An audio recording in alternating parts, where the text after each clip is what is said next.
ऐन पावसाळ्यातही विधानसभेसाठी राजकीय वातावरणात गरमी वाढली. जो तो आपापल्या परीनं अंदाज बांधू लागलाय.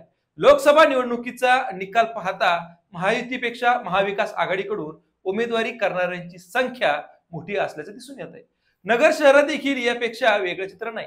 सध्या नगर शहरात जर पाहिलं तर आमदार संग्राम जगताप यांची उमेदवारी महायुतीकडून निश्चित मानली जाते.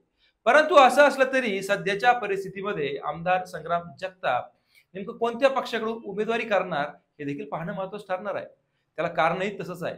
राजकीय वर्तुळात आमदार संग्राम जगताप त्यांचा विजय सोपा होण्यासाठी शरद पवारांच्या राष्ट्रवादीमध्ये किंवा उद्धव ठाकरेंच्या शिवसेनेमध्ये प्रवेश करतील अशा देखील चर्चा आहेत. नेमकं काय खरं आणि काय खोटं हे पाहण्यासाठी अजून काही दिवसांची वाट पाहावी लागणार आहे. यंदाची विधानसभा निवडणूक आमदार संग्राम जगताप यांना वाटती तितकी सोपी नक्कीच नाही, हे तितकंच खरं. खासदार निलेश लंके जगतापांना डोकेदुखी ठरू शकतात असा देखील अंदाज बांधला जातोय. हे कसं, गणित कशी जुळून येतील, याच बाबतचा हा स्पेशल रिपोर्ट. नमस्कार, मी विजय गोबरे आणि तुम्ही पाहतात चर्चा होणारच हे आमचे युट्यूब चॅनल. मित्रांनो, राज्यामध्ये लोकसभा निवडणुकीला मोदींचा करिश्मा नव्हे तर पवार ठाकरेंची लाट पाहावयास मिळाली. त्यामुळेच आगामी विधानसभा निवडणुकीमध्ये राज्यात महाविकास आघाडी सत्तेवर येईल असे ठोकताळे राजकीय वर्तुळात बांधले जात आहे. परंतु वास्तविक पाहता लोकसभा आणि विधानसभा निवडणुकीमध्ये जमीन आसमानाचा फरक असतो. लोकसभेला यश मिळालं तसं यश विधानसभेला मिळेलच असं नाही. उदाहरण पाहायचं झालं तर आपण नगर शहर विधानसभा मतदारसंघाचं घेऊयात. मागील लोकसभेला विखे जगताप यांच्या लढतीमध्ये सुजय विखे पाटील यांना तब्बल 55,000पेक्षा जास्त मताधिक्य होतं. परंतु त्यानंतर झालेल्या विधानसभा निवडणुकीत आमदार संग्राम जगताप तब्बल 11,000 मतांच्या मताधिक्यानं विजयी झाले होते. आताच्या लोकसभा निवडणुकीत आमदार जगताप हे सोबत असतानाही महायुतीला 31,000चं लीड मिळालंय. याच मताधिक्याच्या जोरावर भाजपकडून आता नगर शहर विधानसभा मतदारसंघावर दावा सांगितला जातो. परंतु महायुती आणि महाविकास आघाडीमध्ये मतदारसंघात ज्या पक्षाचा आमदार स्टँडिंग आमदार आहे तेथील जागा त्या पक्षाला सोडण्याचा फॉर्म्युला ठरलाय. त्यामुळे येथे संग्राम जगताप अजित पवारांच्या राष्ट्रवादी बरोबर असल्यानं येथील जागा महायुतीमध्ये अजितदादांच्या पक्षालाच जाईल यात शंका नाही. संग्राम जगताप हेच महायुतीचे उमेदवार निश्चित मानले जात आहे.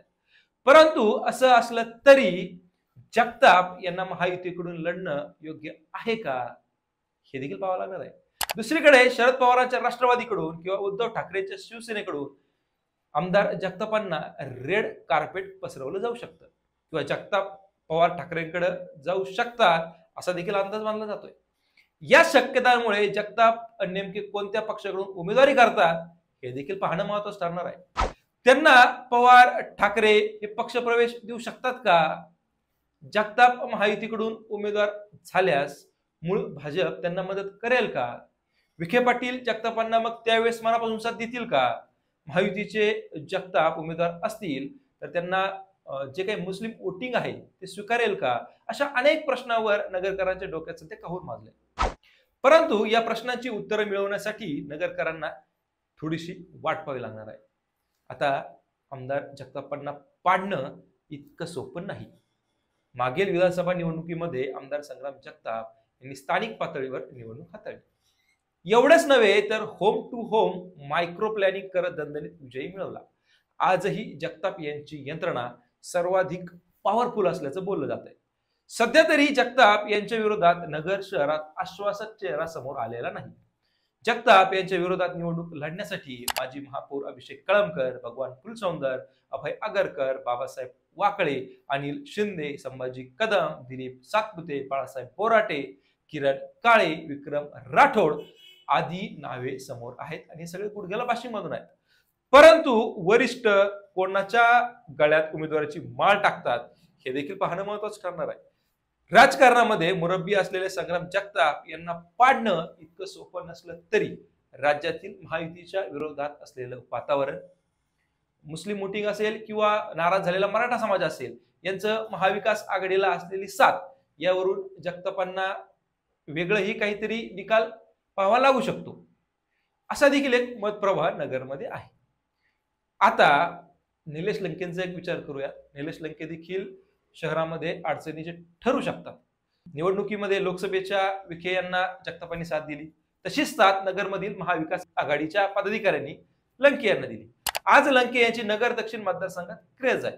नुकत्याच झालेल्या मोहरमच्या निवडणुकीमध्ये जगताप यांच्या समोर लंके यांच्या नावाचा झालेला जयघोष बरंच काही सांगून जातो.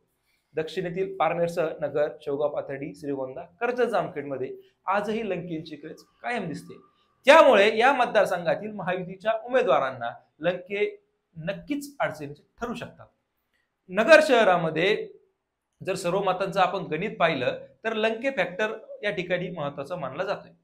या सर्व गोष्टींचा विचार केला तर महायुतीकडून विधानसभा लढणं हे जगतापांसाठी धोक्याची घंटा ठरू शकते का, अशी देखील एक चर्चा आहे.